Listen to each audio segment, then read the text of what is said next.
सत्यता झुक्दैन र असत्य लामो समयसम्म टिक्दैन अथवा लुक्दैन, यो हाम्रो नेपाली भनाइ हो है साथीहरू। आज चाहिँ त्यस्तै लाग्यो मलाई चाहिँ, जब राष्ट्रिय स्वतन्त्र पार्टीका सांसद अमरेश कुमार सिंहले आफ्नै सरकार विरुद्ध एउटा आवाज बुलन्द गरे। त्यो एकदमै सत्य हो फेरि है। असत्यलाई असत्य, सत्यलाई सत्य भन्न सक्ने सांसद उनी नै हुन्। फेरि हिजोका दिनमा नेपाली काङ्ग्रेसबाट 2 पटक सांसद भए र एकपटक उनी नेपाली काङ्ग्रेसबाट यस्तै विरोध गरेर पनि छुट्टिएर स्वतन्त्रबाट पनि सांसद भए र अहिले फेरि राष्ट्रिय स्वतन्त्रबाट।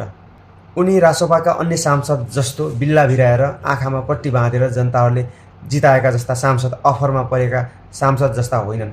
उनी विगतमा 2 पटक नेपाली काङ्ग्रेसबाट, एकपटक स्वतन्त्र भएर पनि जितेका र अहिले राष्ट्रिय स्वतन्त्र पार्टीबाट पनि जितेका हुन्।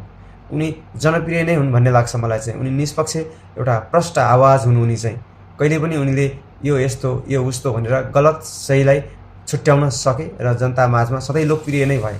अहिले पनि उनले त्यस्तै गरे। राष्ट्रिय स्वतन्त्र पार्टीको विरोध उनले किन गरे त? सरकारको विरोध किन गरे त? आखिर महत्त्वपूर्ण कुरामा उनले विरोध गरे।